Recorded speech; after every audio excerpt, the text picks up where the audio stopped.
80일 만에 등교 계약 첫날 순탄치 않았습니다. 인천에서 66개 고등학교, 경기도 안성에서 9개, 모두 75곳의 고등학교가 등교 계약을 긴급 취소했습니다. 인천에서 오늘 확진자 또 2명이 학생 사이에 나오자마자 점심도 못 먹고 고등학교 3학년 학생들 전부 집으로 돌아갔습니다. 언제 다시 등교 개학할지는 알 수 없습니다. 안성에서는 20대 남성이 확진 판정을 받은 사람이 나왔는데 이 확진자 동선이 파악이 되지 않았습니다. 혹시 몰라서 안성의 9개 고등학교 등교를 중지시켰는데 안성 쪽의 고등학교는 내일 다시 등교 개학을 할 수 있을 것으로 보입니다. 일단 인천 상황이 빨리 좀 진정이 돼야 할 텐데요. 이런 상황에서 또 신규 확진자가 32명 나왔습니다. 9일 만에 30명대로 올라섰는데 이런 점들 좀 우려스럽습니다. 2차 감염, 3차 감염의 확산지로 주목받고 있는 코인 노래방, 청소년 출입을 엄격하게 관리하겠다고 정세균 총리가 밝혔고요. 항상 논란의 중심에 서 있지요. 인천 102번 확진자 동선 거짓말했는데 왜 이렇게 이 확진자가 많은 추가 감염을 일으키는지, 전파력이 유독 강한 건지 한번 좀 따져보겠습니다. 먼저 당국의 발표 내용 들어보시죠. 인천은 특별하게 세심한 관심이 필요한 지역입니다. 오늘 새벽에는 이미 자가격리 조치 중이던 인천 관내 고등학교 3학년 학생 2명의 추가 확진이 발생해서 학생들이 등교하기 전에 교육부와 협의를 거쳐서 인천교육청에서 선제적인 조치를 취했습니다. 오늘 새벽에 발생한 확진자이기 때문에 추가적인 동선과 역학조사 결과에 시간이 필요한 상황이므로 해당 학생들이 재학하는 고등학교를 포함하여 등교하지 말 것을 신속하게 안내하고 원격 수업 연장 조치를 취한 바 있습니다. 또한 5개 자치구의 66개 고등학교에 대해서도 고등학교 3학년 학생들을 귀가하도록 조치하였습니다. 네, 최명희 원장과 먼저 좀 얘기 나눠보죠. 방역당국이 지난번에 등교 계약 발표하면서 확진자가 나올 것이다. 그렇게 예상하기는 했습니다. 네. 그렇지만 이렇게 첫날부터 확진자가 나와서 등교 계약이 취소될 줄은 몰랐는데요. 네. 그러나 저는 오늘 조처는 어떤 의미에서는 합당한 조처였다고 생각이 됩니다. 예. 얼핏 생각하게 되면은 우리가 딱 시작하는 날 그거를 갖다 취소했기 때문에 어떻게 생각하면은 그거는 굉장히 뭔가 무리를 둔 게 아닌가 생각될 수도 있지만 일단은 취소를 하고 그런 다음에 동선을 파악해서 만약에 다른 추가되는 감염이 없고 동선이 분명하다 그러면은 그때는 저는 다시 그 아이들이 학교에 가면 되는데요. 이제 문제는 동선이 동선을 파악해도 감염원을 알 수 없는 경우가 됩니다. 예. 그때는 감염원을 알 수 없다는 건 결국 확률의 문제가 되거든요. 그래서 그런 경우에는 아마 조금 더 고 인천 관내에서는 개학이 미루어질 가능성도 있다는 생각을 해보게 됩니다.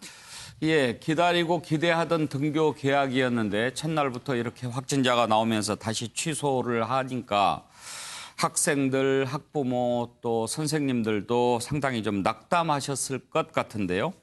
그런데 김성환 평론가, 당장 내일 전국 고3 학생들이 모의평가 시험을 치르기로 돼 있다고 해요. 네. 이런 경우에 인천은 다시 등교 계약 취소했는데 인천만 빼고 시험 치르기에는 좀 그렇잖아요. 네. 어떻게 해야 될까요? 그러지 않아도 지금 교육부 차원에서 내일 시험을 실시를 해야 될지 말아야 될지 고민하고 있다 이런 입장을 밝힌 것으로 아는데요. 이게 수능 전체적으로 학생들이 내가 지금 어느 정도 성적이 있고 어느 정도 석차를 기록하고 있는지를 평가하기 위해서 확인하는 과정으로 이제 수능 모의평가를 보는데 예를 들면 먼저 다른 지역이 시험을 보고 난 다음에 만약에 나중에 인천 지역이 시험을 봤다고 하면은 이미 다 문제가 유출될 가능성이 굉장히 높잖아요. 네. 그러니까 인천 지역 학생들 같은 경우에는 전체 석차를 확인하기가 굉장히 어려운 상황이 될 수 있다는 거죠. 그러니까 물론 지금 이제 전체 일정이 뒤로 많이 늦춰졌기 때문에 수능 모의평가를 좀 빨리 봐야 할 필요성은 있겠지만 일단 지금 인천에서 급한 불을 좀 끄고 난 다음에 모의평가를 보는 게 순서가 아닐까 생각합니다. 예. 최경철 의원, 네. 지금 오늘 아침에 이렇게 취소 결정이 나고 보니까 일부 전문가들은 그동안에 내가 계속 위험하다고 문제 제기했고 등교하면 안 된다고 이야기했는데 그거 봐라 막 이렇게 목소리를 높이는 몇 분들이 있더라고요. 듣기에 좀 불편하긴 했는데 막상 이렇게 되고 보니까 또 그분들 목소리가 더 커질 것도 같습니다만. 근데 고3 같은 경우는 지금 입시 준비가 코앞에 왔기 때문에 더 이상 등교를 늦추기가 사실 힘이 듭니다. 지금 모의고사도 빨리 쳐야 되고 그리고 학생부라든가 여러 가지 그 수능 평가에 그 기준점이 되는 여러 가지 평가들을 지금 하지 않으면 12월까지 다 맞추기가 어렵습니다. 지금 하더라도 지금 수능을 한 달 정도 연기를 해야 된다는 그런 말들이 있기 때문에 지금 등교를 하지 않을 수 없는 불가피한 상황이었다고 보고요. 그리고 지금 그 인천 같은 곳에서 뭐 학원에서 그 확진을 받아온 학생들이 학교로 옮기는 가능성이 좀 있는데 어쨌든 빨리빨리 걸러내주는 작용은 오늘 잘했다고 보고요. 지금 내일 또 시험이 있다면 시험 연기는 좀 고려해야 될 것 같습니다. 왜냐하면 예. 포항 지진이 났을 때 문재인 대통령께서 결단을 하셔서 수능을 전격적으로 연기를 했습니다. 네. 어느 지역의 특정 학생들이 수능에 있어서 손해를 절대로 보면 안 됩니다. 예. 그렇기 때문에 내일 시험은 조금 연기를 해주심이 형평성 차원에서 맞는 것이고 이 수능이란 것은 모두가 공평하게 쳐야 됩니다. 항상 교육당국이 이 공평성의 차원에 대해서 굉장히 좀 심각하게 고려를 하셔야 될 것 같습니다. 네. 자, 이런 가운데 클럽발 감염도 계속 나타나고 있습니다. 일단 인천의 경우에 이태원 클럽을 다녀온 학원 강사 102번 확진자로 인한 집단 감염이 계속되고 있는데요. 학원 강사로부터 감염된 수강생과 그의 친구가 또 노래방에 머물렀다가 노래방에 들린 학생들이 추가로 확진 판정 받았고 또 3차 감염이 25명, 4차 감염이 4명 이렇게 나오고 있는 상황입니다. 방역당국의 발표 한번 들어보실까요? 클럽 관련된 그 유행 관련해서는 5월 20일 12시 기준으로 총 누적 환자는 196명입니다. 지역별로는 서울이 100명, 경기도가 41명, 인천이 35명으로 주로 많이 발생하고 있습니다. 감염 경로별로는 클럽을 직접 방문한 사람이 95명이었고 이들로 인한 지역사회 전파로 가족, 지인, 동료 등의 접촉자가 101명으로 접촉자에서의 확진자가 좀 더 많은 수를 차지하고 있는 상황입니다. 원장님 지금 이렇게 그 직접 클럽에 가지 않은 사람들 숫자가 더 많아지고 있단 말이에요. 계속 감염이 일어나고 있다고 봐야 되겠죠? 그러나 직접 많기는 하지만 그 비율이 1대3이나 1대4나 그렇지는 않습니다. 예. 그 비율이 대체적으로 1대1에서 유지된다는 거는 그래도 다행인 거고 비율이 그래도 1대1로 유지될 수 있는 거는 어떻게든지 동선을 파악해서 확진자를 확인하고 전부 다 검사를 해서 추가 확진이 있지 않게끔 자가격리 조처를 하게 한 어떤 질본의 빠른 행도 때문에 그래도 저는 1대1 선에서 조절이 되고 있다고 생각이 됩니다. 예. 이렇게 지금 등교 계약도 취소되고 또 벌써 확진자가 다시 9일 만에 30명대로 이렇게 네. 올라오고 그러면서 이거 다시 사회적 거리두기를 좀 강화해야 되는 게 아니냐 그런 얘기도 나오는데 어떻게 생각하십니까? 그런데 벌써 우리가 정부에서 사회적 거리두기를 강화하기 전에 개인의 차원에서는 벌써 사회적 거리두기 상당히 강화가 됐습니다. 백화점이라든가 아니면 시장이라든가 여러 곳이 클럽발 집단 감염이 이루어지기 전에는 상당수 고객을 갖다 이렇게 선에 올라와 있었는데 저도 환자분들한테 여쭤보고 그러니까 다시 다 상당히 많이 없어지셨대요. 예. 그렇기 때문에 국민들이 위험을 느끼면서 먼저 알아서 사회적 거리두기를 갖다 강화하고 있는 게 현재의 상황이라고 저는 여겨집니다. 예. 방역 당국도 지금 당장 즉각적으로 전환할 필요는 없을 것 같다 이런 입장을 밝혔는데요. 김강립 차관의 얘기 한번 들어보실까요? 적어도 당분간 이러한 산발적인 이러한 감염 사례는 있을 수 있는 상황을 염두에 두고 이 계약을 준비했었던 것도 사실입니다. 지역사회의 철저한 방역조치 이행을 통해서 최소화하는 노력이 가장 최우선 되어야 하겠으나 설사 부분적인 또 산발적인 감염 사례가 발생했다고 해서 바로 우리의 지금 현 단계를 이전의 보다 강력한 사회적 거리두기나 통제의 상황으로 바로 전환하는 것은 적절치 않습니다. 예, 오늘 이렇게 야심찬 등교 계약을 했는데 처음 출발은 좀 산뜻하지 않았습니다. 이런 일들 어느 정도 예상했기 때문에 우리가 그렇게 놀랄 일은 아닙니다만 그래도 우려되는 일이 한두 가지가 아닙니다. 오늘 개학한 학교들 표정을 잠깐 한번 보시죠.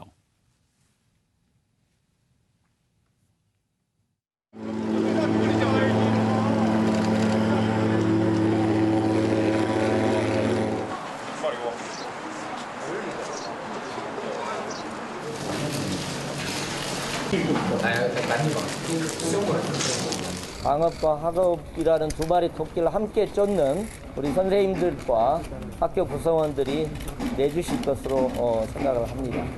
저도 지금은 살짝 기대보다는 약간 불안함이 좀 더 많긴 하죠. 코로나 감염에 대한 약간 불안이 있긴 한데 계약을 했으니까. 예, 윤기찬 부위원장. 가보지 않은 길이긴 합니다만 어떻게 하면 잘 마무리를 할 수 있을까요? 저는 뭐 등교는 불가피하다고 보고요. 그리고 등교가 꼭 그 전염 가능성을 높인다고 생각하지는 않습니다. 왜냐하면 아이들을 한데 모아놓는 것이 이것이 이제 광역 단위 모집군이 아니고 실제 그 근거리에서 오거든요. 그래서 지역에 다니는 거하고 학교에 모아놓는 거하고 어느 것이 전파 가능성이 더 크냐라고 봤을 때 오히려 통제 가능성이 통제할 수 있는 거죠, 아이들을. 예. 그리고 뭐 노래방을 가거나 PC방을 가거나 이거 사실 부모님이 통제 못합니다. 네, 그런 시간적인 여유를 안 주고 학교에서 오히려 더 방역 수칙을 정해놓고 그걸 잘 따르게 한다 그러면 학업도 잡고 또 방역도 잡고 예. 할 수가 있어서 저는 교육 당국이 잘했다고 보고요. 다만 이제 돌발적인 변수가 나왔을 때 어떻게 할지에 대한 매뉴얼만 만들어 놓으면 예. 저는 큰 문제 없을 거라고 생각하고 있습니다. 김도수 평론가 의견 들어볼까요? 예, 저는 뭐 제 아내가 고등학교 예. 교사라서 그 실감 나는데요. 몇 여기서- 학년이라고 그러셨죠? 지금은 뭐 담임은 안 맡고 계시고. 예, 담임은 안 맡고 예. 있습니다. 그런데 어쨌든 뭐 한 달 이상 준비를 했고요. 또 기대도 많이 했고 또 나름대로 매뉴얼에 따라서 준비를 철저하게 한 것 같습니다. 그리고 선생님들 생각도 학교에 와서 같이 방역의 수칙도 알고 이렇게 뭐 청소년 시기에 또 여러 가지 교육적 측면도 있고 그러니까 그런 행태를 하는 것이 오히려 더 지금 뭐 집에 있는 것보다는 더 방역에 더 안전할 거다 이런 시각을 많이 가지고 있는 것 같고요. 예. 교육적으로도 활기가 넘치고 꽤 선생님들도 기대하고 있고요. 그동안 선생님들도 알게 모르게 스트레스를 너무 많이 받아가지고 그렇죠. 굉장히 이제 반기는 일이더라고요. 근데 다만 이제 이런 사례가 하나씩 생길 때마다 케이스별로 이렇게 계속 관리해 간다면 좀 더 나아지지 않을까 이렇게 생각합니다. 오늘 학교에 나가셨나요? 예, 당연히 나갔죠. 예. 나갈 때 상당히 좀 설레시던가요? 예, 뭐 요 몇 주 전부터 이제 출근들을 계속해서 네. 이걸 준비했는데 상당히 기대하고 오히려 역시 교사는 학생을 직접 만나야 예. 되기 때문에 그 상당히 기분 좋게 출근했습니다. 일부에서는 선생님들께서 왜 우리가 방역의 최전선에 나서야 되느냐 뭐 이런 볼멘 소리를 하는 분도 계셨다고 하던데 분위기가 좀 어떻습니까? 제가 알기로는 이제 선생님들이 두 가지 걱정을 하셨는데 뭐 어디나 비슷하지만 이제 직접 학생들을 가르치지 않는 상태에서 봉급을 받는 것에 대한 심적 부담감이 꽤 있었다고 예. 그러고요. 두 번째로는 학부모님들이 교사들에게 이제 전화를 해서 뭐 이래야 된다 저래야 된다 왜 시험을 안 보려고 하느냐 뭐 또는 뭐 이런 이제 예. 그 학부모님들의 어떤 전화 이런 그 요청들이 많아서 선생님들이 꽤 그거에 대해서 좀 그 정신적 이런 그 스트레스 같은 걸 좀 있었다 이렇게 이야기가 들었습니다. 한 가지만 더 여쭤볼까요? 내일 모의평가 시험 고3생들 치르기로 했다고 하는데 인천만 따로 빼고 봐야 되느냐 아니면 다 연계해야 되느냐 아까 몇 번 패널 말씀 들어봤는데 김도수 평론가는 어떻게 생각하세요? 통상 뭐 수능이라면 뭐 또 다른 차원이지만 이제 모의고사 정도라면 그냥 그 연기를 해도 그렇게 이제 준비가 어렵지 않기 때문에 예. 연기하는 게 좀 자연스럽지 않을까 생각합니다. 예. 네. 정말 큰 마음 먹고 결정한 등교 개학이니까요. 상황을 봐가면서 좀 잘 이루어졌으면 좋겠다 하는 생각이 듭니다. 인천 102번 확진자 계속해서 지금 논란이 되고 있습니다. 무엇보다도 거짓말이 가장 큰 문제였죠. 그랬는데 처음에 직업도 거짓말로 얘기를 했는데 동선도 숨겼습니다. 그러다 보니까 자꾸 그 관련 확진자들이 나오는데 지금 102번 확진자와 관련해서만 모두 27명의 확진자가 나왔습니다. 인천시가 고발 조치하기로 했다고 하죠. 발표 내용 한번 들어보시죠. 위치 정보를 환자 진술과 대조한 결과 불일치하는 부분이 많아 환자를 상대로 재조사를 실시하였고 본인의 직업과 동선에 대해 거짓으로 진술하고 학원 강의 사실 등을 숨긴 102번 확진 환자에 대해서는 비슷한 사례가 다시는 발생하지 않도록 감염병의 예방 및 관리에 관한 법률에 의거 고발 조치할 계획입니다. 102번 환자 관련해 가지고 그동안 GPS 확인 결과 본인 진술하고 다른 점을 쭉 면밀히 검토해 가지고 13대의 택시 탄 거를 발견했습니다. 그래서 코로나19 검사 결과 13분 중에서 12분이 음성 나왔고 한 분이 양성이 나오게 된 겁니다. 원장님, 그런데 이 102번 확진자 같은 경우에 특별히 전파력이 좀 강한 걸까요? 왜 이렇게 많이 나오죠? 전 전파력이 강한 것보다는 좀 활동 범위가 좀 넓은 것 같습니다. 보통은 우리가 한 군데 직장에 다니고요. 그런 직장을 통해서 감염시킬 것은 한 곳입니다. 가족과 같이 살면 이제 가족 한 곳에 감염이 됩니다. 그런 다음에 출퇴근 시간에는 보통 대중교통을 이용하게 되면 오히려 적정한 거리를 유지했을 때 감염이 되진 않습니다. 그런데 이분의 같은 경우에는 하나는 본인이 학원에서 강의하는 게 있었고 본인 건 아니었고 이제 죄송합니다. 본인이 학원에서 강의하는 게 하나의 루트가 있었는데 거기에서 일단 학생 6명의 집단 감염이 일어났습니다. 하나의 루트가 있었던 거예요. 또 다른 루트는 과외라는 루트가 있었던 거지요. 그러다가 양방향으로 일어나게 됐었고요. 세 번째는 택시인데 이 택시의 경우에도 아까 우리가 인터뷰에서 봤듯이 택시를 갖다 13번을 이용했습니다. 그렇기 때문에 그 단기간에 13번의 택시를 갖다 이용한다는 거는 많은 분들이 하는 건 아니거든요. 택시가 주요 교통수단이었던 거죠. 네, 그렇기 때문에 택시를 저렇게 주요 교통수단으로 이용한다는 거는 조금 예외적인 경우이긴 합니다. 그렇기 때문에 저는 세 군데의 감염 루트가 다양하다는 거는 이분이 굉장히 바쁘고 뭔가 급하고 많은 일을 하는 경우였고요. 또 감염이 이루어진 걸 보면은 6명의 학원에서 집단 감염이 이루어진 걸 보면은 얘기하거나 가르치는 동안에 굉장히 친밀도가 높았다는 걸 의미하게 되는 거고요. 택시에서 감염이 이루어졌다는 것도 상당히 택시기사님하고 어떤 대화라든가 그런 부분이 이루어졌다는 거거든요. 그거는 어떤 이분의 행동 양식 자체가 말도 좀 많이 하고 뭔가 굉장히 활동적이고 움직이도 많고 그렇기 때문에. 그런데 택시 기사님이랑 이 확진자 둘 다 마스크는 쓰고 있었다고 하더군요. 네. 마스크는 쓰고 있었다고 하지만 그 마스크를 갖다 어떤 마스크였는지 그게 과연 95%, 98%의 차단율이 있는 마스크였는지 그 마스크를 갖다 매일매일 바꿔 썼는지 마스크를 갖다 쓰고 있었던 중에 마스크 밖에 있는 거를 만지면서 본인의 얼굴의 다른 부분을 만지는 게 없었는지 그런 걸 놓고 봤을 때는 마스크를 썼음에도 불구하고 13분의 1의 확률로는 뚫릴 수 있었던 겁니다. 그래요. 김성환 평론가, 이 마스크 착용이 이제 길어지면서 말이죠. 맨 처음에 마스크에 대한 인식도 조금 달라진 것 같아요. 요즘에는 마스크는 쓴다. 그런데 처음에 이렇게 막 KF94 찾아서 쓰고 또 뭐 매일 바꾸고 하는 것에서 지금은 패션 마스크도 나오고 그냥 안 쓰면 곤란하니까 이런 차원에서 쓰면서 그 감염 차단 효과가 좀 떨어진 느낌도 있어요. 사실 이걸 뭐 전적으로 마스크가 모든 걸 다 막아줄 것처럼 생각하는 것도 좀 문제는 있어 보이는데요. 그러니까 지금 방송 시작하기 전에 제가 그 남산 한옥마을에 잠깐 갔다 왔거든요. 그러니까 갔다 오면서 이렇게 보니까 마스크 안 쓰신 분도 있어요. 마스크를 손에 드셨어요. 왜냐하면 이제 다 어떻게 마스크를 착용해야 되는지 아시는 것 같아요. 주변에 사람이 없으면 잠깐 답답하니까 벗고 있다가 사람들이 가까이 오는 것 같으면 이렇게 쓰고 있다거나. 그러니까 이런 방식으로 마스크를 계속 이렇게 꼈을 때, 착용했을 때 어떤 그 답답함이나 이런 것들을 나름대로 해소는 다 하고 계시더라고요. 근데 이런 것처럼 그동안에 우리가 좀 이 코로나19 사태가 처음 이제 확진자가 발생하고 한 2달 정도 시간이 지났잖아요. 그러면서 마스크는 정말 필수라는 생각은 자리 잡혀 있는 상황이고 마스크를 어느 장소, 어느 상황에서 꼭 착용해야 되는지도 시민들이 잘 알고 있더라는 거죠. 그래서 지금처럼 마스크를 철저히 착용하시되 그 나름대로 지혜를 조금씩 발휘해가면서 극복해 나가는 방식들이 좀 좋지 않을까 생각합니다.